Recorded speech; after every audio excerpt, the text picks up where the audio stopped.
લોકસભા 2024 ચૂંટણીના ઉમેદવારોની જાહેરાત થતાં જ ભાજપે કમર કસી. લોકસભા ચૂંટણી 2024ના ઉમેદવારો જાહેર થતાં જ ભાજપે કમર કસી.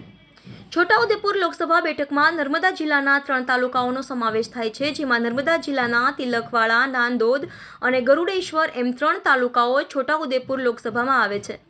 જે સંદર્ભે નર્મદા જિલ્લા ભાજપ દ્વારા કમલમ નર્મદા ખાતે છોટાઉદેપુર મતવિસ્તારના ઉમેદવાર જાહેર થતાં નાંદોદ વિધાનસભાના કાર્યકર્તાઓની એક બેઠક યોજવામાં આવી. આ બેઠકમાં આવનારી લોકસભાની ચૂંટણીના નાંદોદ વિધાનસભામાંથી છોટાઉદેપુર લોકસભાના ભાજપના ઉમેદવાર જશુભાઈ રાઠવાને 1 લાખથી વધુ મતોની લીડ કેવી રીતે મળે તેના વ્યવસ્થાપનની બેઠક યોજાઈ હતી. અલગ અલગ કાર્યકર્તાઓને પોતાની જવાબદારીઓ સોંપવામાં આવી છે, જેમ કે સભા કે યાત્રાની જવાબદારી, પ્રબુદ્ધ સંમેલન કેવી રીતે કરવું, યુવા મતદારોને ભાજપ તરફી કેવી રીતે મતદાન કરવું, સામાજિક અને કોર્પોરેટ અને બિઝનેસમેન સાથે ભાજપના થયેલા વિકાસની વાત મૂકવી, સભા દરમિયાન સંખ્યા કેવી રીતે ભેગી કરવી અને પ્રચાર પ્રસાર કેવી રીતે કરવો એ તમામ બાબતની જવાબદારી સોંપવામાં આવી છે.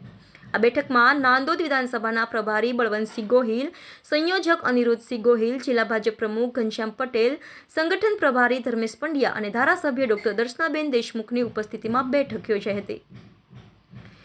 YNN news Narmada.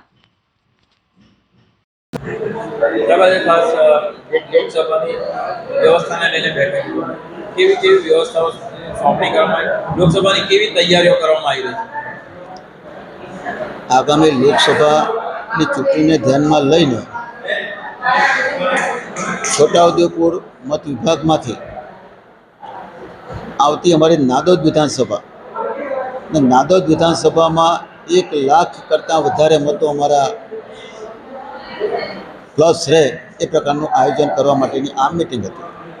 આ મિટિંગમાં મારી સાથે અમારા પ્રભારી પ્રોફેસર ધર્મેશભાઈ પંડ્યા, અમારા ધારાસભ્ય બેન ડૉક્ટર દર્શનાબેન દેશમુખ, જિલ્લા પંચાયતના પ્રમુખ ભીમસિંહભાઈ, અમારા પ્રભારી હરબંતસિંહજી, સંયોજક અનિરુદ્ધસિંહજી, આ તમામ કાર્યકર્તાઓએ ભેગા થઈને આનું આયોજન આજે અમે કર્યું છે અને મને વિશ્વાસ છે કે અમે 1 લાખ કરતાં વધારે મતોથી આગળ રહીશું.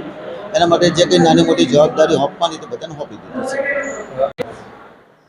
છોટાઉદેપુર મત વિભાગના અમારા ભારતીય જનતા પાર્ટીના ઉમેદવાર તરીકે શ્રી જશુભાઈ રાઠવાનું નામ આજે આવી ગયું અને ભરૂચ લોકસભાના ઉમેદવાર તરીકે ઘણા દિવસ પહેલાં આદરણીય મનસુખભાઈ વસાવા સાહેબનું નામ જાહેર કરવામાં આવેલ છે. આ બંને ઉમેદવારોને વધારેમાં વધારે મતોથી કેવી રીતે જીતાડાય એના માટેની આ બેઠક હતી.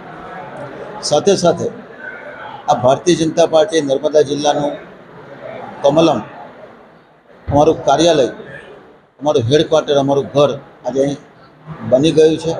એના ઉદ્ઘાટન માટે અમારા લોક લાડીલા પેશ સમિતિના પ્રણેતા આદરણીય પાટીલ સાહેબ કે જેઓ અમારા પક્ષના મોભી છે, પક્ષના પ્રમુખ છે, તેઓના હસ્તે આ ઉદ્ઘાટન અમે કરાવવાના છે. એની પણ આજે બધી તૈયારીઓ અમે કરી દીધી છે. Subscribe now and press the bell icon.